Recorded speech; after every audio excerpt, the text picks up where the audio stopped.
हमारे यहाँ के विशाल जी मोतीलाल जी का माला से और अभिवादन करेंगे।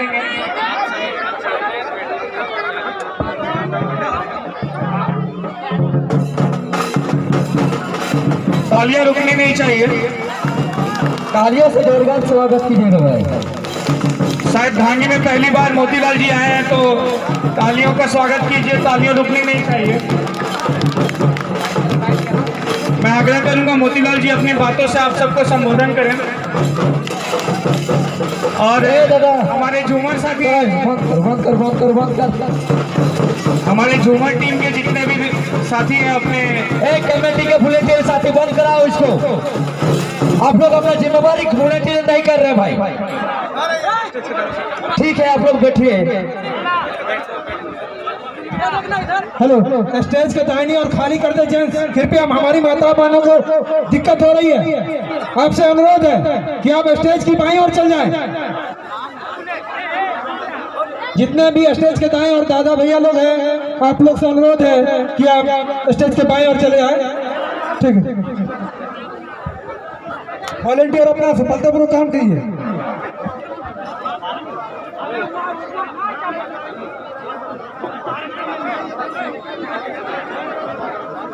जितना भी एकरा जेठा सवाल है, काकी सवाल है, माए बहन सवाल है, सबके हमारे तरफ से जमा जमा जोहार। हम अपनी बातों की शुरुआत 2 लाइन से करेंगे। ये आदम गोंडवी जी की लाइन है। आदम गोंडवी जी ने आज से कुछ दशक पहले इस लाइन को लिखा था और आज कहीं ना कहीं पहले भी और अभी भी चरितार्थ है वो कि जिस्म क्या है रूह तक सब कुछ खुलासा देखिए। जिस्म क्या है रूह तक सब कुछ खुलासा देखिए। आप भीड़ में घुसकर तमाशा देखिए। आप भी इस भीड़ में घुसकर तमाशा देखिए। जो बदल सकती थी इस राज्य के मौसम का मिजाज, जो बदल सकती थी इस राज्य के मौसम का मिजाज, उस युवा पीढ़ी के चेहरे का हताशा देखिए, हताशा देखिए।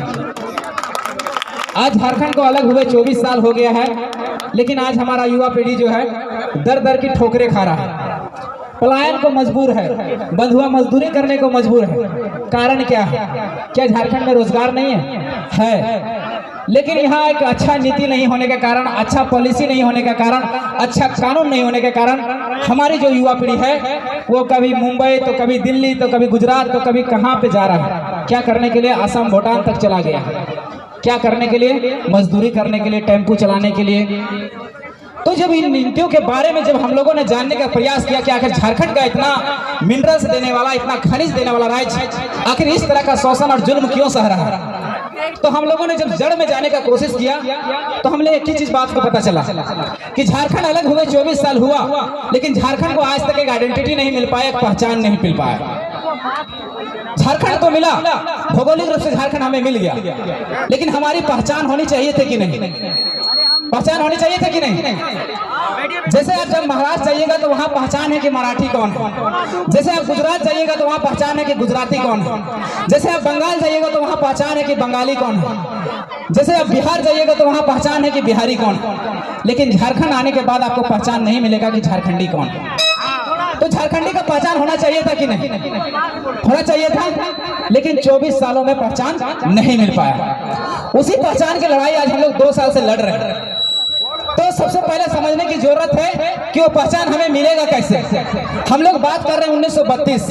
क्या 1932 से केवल पहचान मिल जाएगा? नहीं, उसके साथ साथ में हमें और भी कुछ चीजें हैं जिसको शामिल करना पड़ेगा। भाषा है हमारी संस्कृति है, उन चीजों को शामिल करना पड़ेगा, तब जाके झारखंड को एक अच्छा पहचान मिल पाएगा। तो सबसे पहले समझने की कोशिश करते हैं कि ये 1932 है क्या। हम लोग आज 2 साल से आंदोलन कर रहे हैं, लोगों को जानने का, जगाने का प्रयास भी कर रहे हैं, बताने का प्रयास भी कर रहे हैं, लेकिन बहुत सारे जो हमारे माता बहनें हैं, जो हमारे दादी सब, काकी सब है, वो लोग बुझ नहीं पा रही आखिर 1932 है क्या। तो आज हम प्रयास करेंगे कि सबसे ठेठ, सबसे मोठाठी और सरल भाषा में समझाने के प्रयास करेंगे कि 1932 है क्या। देखा तोनी आधार कार्ड बने ले ना। आधार कार्ड से पता चलो कि तोने धनबाद जिला के ढांगी के तोने निवासी लगे है ना कि आधार कार्ड से पहचान भते ना भते। वोटर कार्ड तो नहीं बने ले भाई, वोटर कार्ड से तो नहीं पता चलो कि तोने मतदाता लगे मतदान कर सको, अतने ना कि आधार कार्ड और वोटर कार्ड से कभी पहचान भई सके आदमी के कि कहाँ के निवासी लगे, कभी ना हो सको। अगर आधार कार्ड और वोटर कार्ड से अगर पहचान बने लगले तो जो महाराष्ट्र के लोग आए के झारखंड में रह रहे, जो गुजरात से आए के लोग यहाँ झारखंड में रह रहे, जो बिहार से लोग आए के यहाँ झारखंड में रह रहे, जो बंगाल से लोग यहाँ झारखंड में आके रह रहे, जो बांग्लादेश से जो लोग आके यहाँ झारखंड में रह रहे, ओकरो पास आधार कार्ड वोटर कार्ड है कि झारखंडी भते की तोनिक आवाज ना रहा, वो झारखंडी भते की कभी ना हो सको। कहे कि हमारा लोग यानी मेरा लोग भी यानी हमारा आदमी भी जाके महाराष्ट्र सालों में 20 साल से रह रहा है, गुजरात में रह रहा है, बंगाल में रह रहा है, बिहार में रह रहा है, उनके पास भी आधार कार्ड वोटर कार्ड है, क्या उनको वहां का मान्यता मिलेगा? कभी नहीं मिलेगा, क्योंकि उसके लिए आपको जमीन का कागजात होना चाहिए, जमीन का रसीद होना चाहिए, जमीन का पट्टा होना चाहिए, लेकिन ये चीजें उनके पास नहीं होता है। इसलिए वहां गुजरात का निवासी वो नहीं हो सकता, इसलिए बिहार का निवासी नहीं हो सकता, महाराष्ट्र का निवासी नहीं हो सकता। तो हम झारखंडी दूसरे को कैसे दे देते हैं प्रमाण?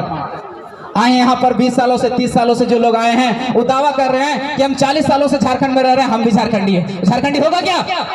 नहीं होगा। इसका ताजा उदाहरण समझिए, हमारे लोगों को 1980 के दशक 1921 के दशक में हमारे लोगों को यहाँ से उजाड़ के असम को बसाने के लिए, अंडमान निकोबार को बसाने के लिए 1 से 1.5 लाख लोगों को ले जाया गया और असम में बसाया गया। उन्होंने असम में बसा, अंडमान निकोबार को साफ किया, अंडमान निकोबार को बसाया, लेकिन आज तक अंडमान निकोबार के जो वहाँ है वहाँ की सरकारें हमारे झारखंडियों को वहाँ मान्यता नहीं दी है, असम के सरकार ने मान्यता नहीं दी है। तो हम यहाँ कैसे दे देंगे? मान्यता देंगे क्या?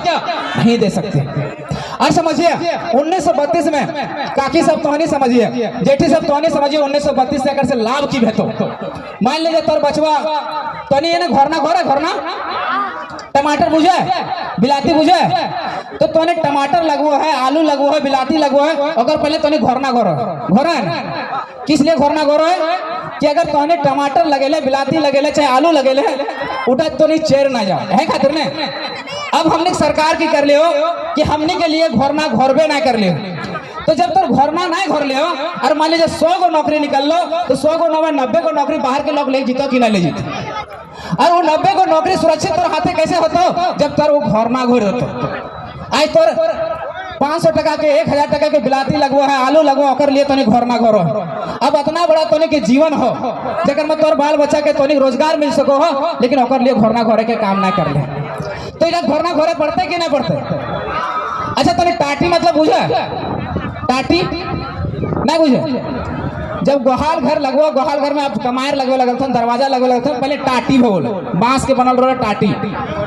तो जब भी हमने घास फोरा गाय गरु के दो हले तो पहले टाटी लगा लो, बाद घास फोरा दो लगे। जाना है कि घास फोरा दबे तो बाहर के गरु ले रो यहाँ के हमारे घास फोरा के ना खाए जैसे तो टाटी लगू। अब झारखंड में टाटी लागले ना हो, घोर ना घोरे बे ना कर लियो, तो जो बाहर के लोग है तो तो नौकरी चाकरी लतो कि ना, तो रोजी रोजगार खेतो कि ना, खेतो ना से खातिर तो घोरना घोरे जाता। और घोरना उठा कैसे घोरे तो वो घोरे तो 1932 के बाद। हम ये नहीं कहते कि केवल 1932 ही लागू किया जाए, हम कहते हैं कि मेरा पहला सर्वे सेटलमेंट 1908 है, 1908 को शामिल किया जाए, 1932 को केवल डेडलाइन माना जाए, इसलिए कि झारखंड के 85% इलाकों में 1932 का सर्वे हुआ है, तो 1932 को शामिल किया जाए। 1932 को शामिल करने के बाद 1954 को और 1964 को भी शामिल किया जाए, और 1964 के पहले जितना सर्वे सेटलमेंट है उसके आधार पर मान्यता दे कि झारखंडी कौन है।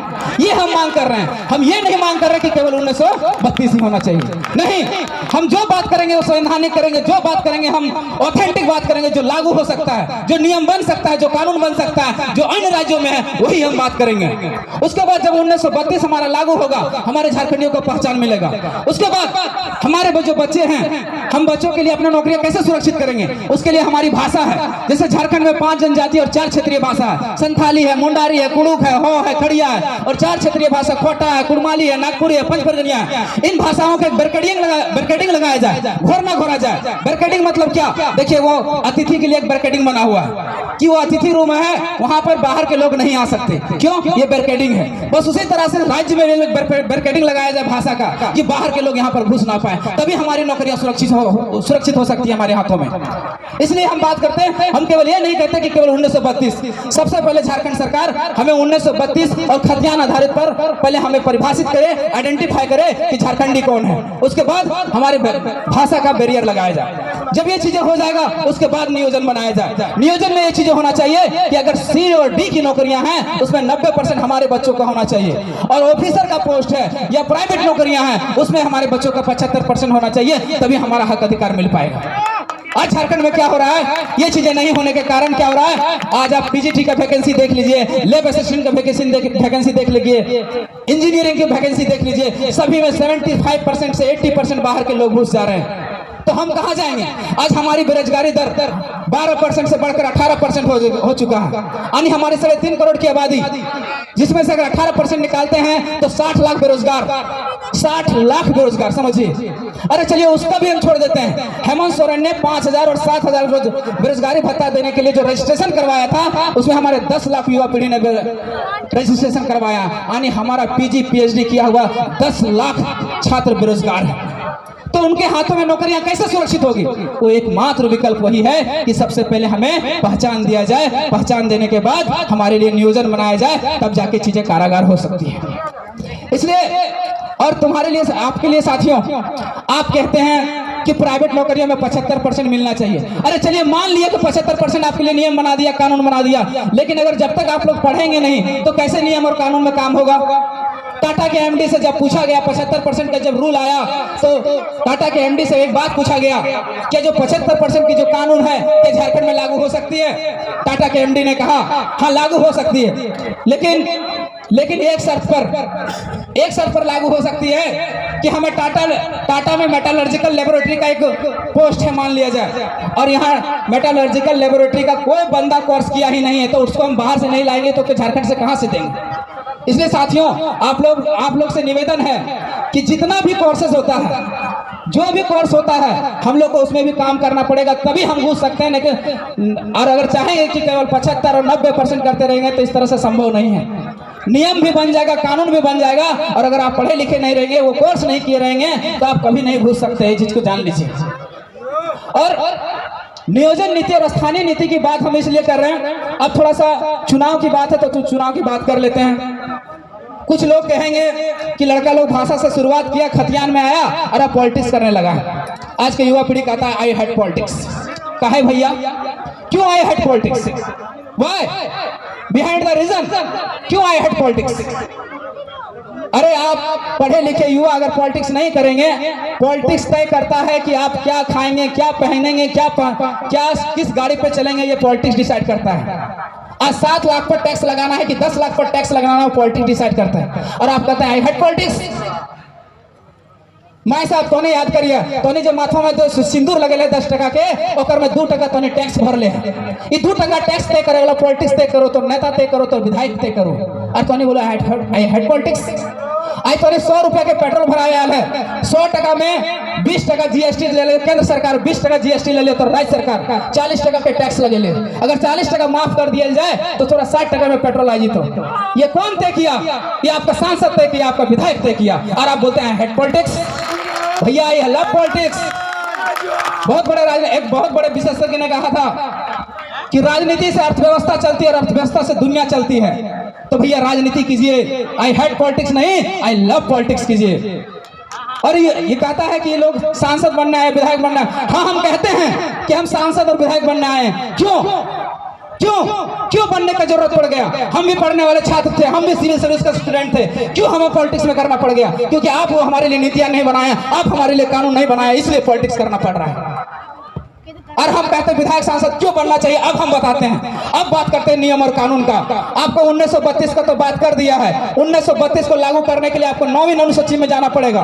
9वीं अनुसूची यानी संविधान में संशोधन, संविधान के अनुच्छेद 368 में संशोधन करना पड़ेगा। यानी कौन संशोधन करेगा? सांसद तय करेगा। आपके पास 14 सांसद हैं और संशोधन करने के लिए 272 सांसद का जरूरत पड़ता है। अब बताइए 9वीं अनुसूची में कैसे कानून आपका बनेगा? जब आपका माय माटी का बेटा टाइगर जयराम मातो अपने साथ कुछ साथियों को अगर लेके नहीं जाएगा और अपने मजबूती से अपनी बातों को लोकसभा में नहीं रखेगा, क्या कानून बन पाएगा? तो इसलिए आपको सांसद बनाना पड़ेगा इसको, चाहे धनबाद लोकसभा हो चाहे गिरिडीह लोकसभा हो, आपको वहां बात उठाने वाला चाहिए। ये लोग एक सवाल और भी आता होगा आप लोग के मन में कि ये लोग क्षेत्रीय भाषा की बात करता है, क्षेत्रीय अधिकार की बात करता है, तो ये लोग संसद में जाके क्या करेगा? 1932 को लागू करवाने के लिए 9वीं अनुसूची में ऐसा नहीं है कि पहले हमारा कानून जो है 9वीं अनुसूची में नहीं गया है। जब 66वां संविधान संशोधन 1990 में हुआ था तब हमारे CNT एक्ट को 9वीं अनुसूची में डाला गया है। तब भी हमारे पास उतना सांसद नहीं थे, लेकिन कानून बना था कि नहीं बना था? बना था ना।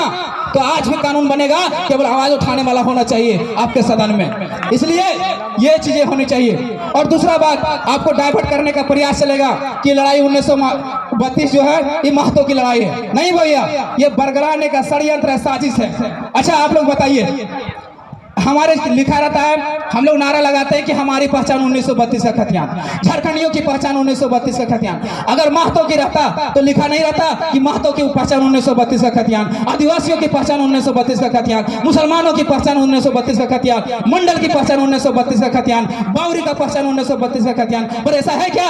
नहीं है। क्या है? हमारी पहचान 1932 का खतियान, मतलब हमारी मतलब झारखंडियों की पहचान 1932 का खतियान। झारखंडी मतलब कौन? झारखंडी मतलब कौन? हमारी कोई न जात है, ना संप्रदाय है, ना लीग है, ना धर्म है, हमारी एक ही जात है, और क्या है? झारखंडी है। इसलिए इस षड्यंत्र में फंसना नहीं है, इस बात को याद रखिएगा। और नियम और कानून आपको सड़क में नहीं सदन में बनता है। इसलिए जयराम महतो के नेतृत्व में जितने भी जो भी आएंगे आप उनका चुनने का काम कीजिए, तभी जाके नियम बनेगा, तभी जाके कानून बनेगा। इसलिए पॉलिटिक्स करना है। पॉलिटिक्स हम अपने लिए करने नहीं आए हैं। हम ये PN सिंह और राज सिन्हा जैसे धन संपदा जमा करने के लिए नहीं आए हैं। हम पॉलिटिक्स इसलिए करने आए हैं कि हमारे आने वाली पीढ़ी के लिए नियम बन सके, कानून बन सके, उनका हक अधिकार जो है उनको हाथों में सुरक्षित होना चाहिए। इसलिए हम पॉलिटिक्स करने आए हैं और हम गर्व से कहते हैं कि हम पॉलिटिक्स करेंगे। अगर हमारे अंदर नेतृत्व करने की क्षमता है तो हम नेतृत्व करेंगे और राज्य को संभालेंगे भी और संवारेंगे भी और आगे भी लेके जाएंगे। कौन कौरव कौन पांडव टेढ़ा सवाल है, कौन कौरव कौन पांडव टेढ़ा सवाल है। चारों तरफ शकुनी का फैला कुटजाल है, धर्मराज ने छोड़ी नहीं है जुए की लत, हर पंचायत में पंचाली अपमानित है। कोई राजा बने या रंग, प्रजा का तो रोना है, प्रजा का तो रोना है। क्या फर्क पड़ता है इस देश में राजा कौरव हो या पांडव? हाँ, एक बात हम हमेशा कहते हैं, ये लाइन अटल बिहारी वाजपेयी जी का था, उस राष्ट्र पुरुष का था, उस राष्ट्र कवि की था, मेरे कवि कुल के भी हैं। कहते हैं कि क्या फर्क पड़ता है इस देश में राजा कौरव हो या पांडव? क्या फर्क पड़ता है इस देश में राजा कौरव हो या पांडव? जनता तो बेचारी द्रौपदी है, जनता तो बेचारी द्रौपदी है। अगर कौरव राजा हुए तो चीरहरण के काम हो आएगी, अगर पांडव राजा हुए तो जुए में हार दी जाएगी। आज 24 साल के झारखंड में कभी बीजेपी का सरकार बनता है, वो लूटने का काम करता है, कभी कांग्रेस का सरकार बनता है, वो लूटने का काम करता है, कभी JMM का सरकार बनता है, वो लूटने का काम करता है, कभी आसू की सरकार बनती है, वो लूटने का काम करता है। तो भैया क्या इसी तरह से लूटते रहिएगा? इसी तरह से आपका शोषण होते रहेगा, आपके बाल बच्चों का शोषण होते रहिएगा? जागना पड़ेगा, जागना पड़ेगा आप सभी को। एक बहुत सुंदर गीत लिखा गया है, हम सिंगर नहीं हैं, लेकिन आपकी दुर्भाग्य और दुर्दशा देख के 2 लाइन है, हम चाहते हैं कि वो लाइन आप लोग के लिए पेश करें कि एक दिन कर सुतल जाग आदिवासी, राज तोर डूबी जात हो। अरे एक दिन कर सुतल जाग आदिवासी, राज तोर डूबी जात हो। अरे एक दिन कर सुतल जाग मूलवासी, राज तोर डूबी जात हो। अरे एक बोतल दारू लागिन रे, घर दुरा बिकियो जात हो। अरे एक बोतल दारू लागिन रे, घर दुरा बिकियो जात हो। धन्यवाद, जोहार, जय झारखंड। अरे तालियों से जोरदार स्वागत करो। अब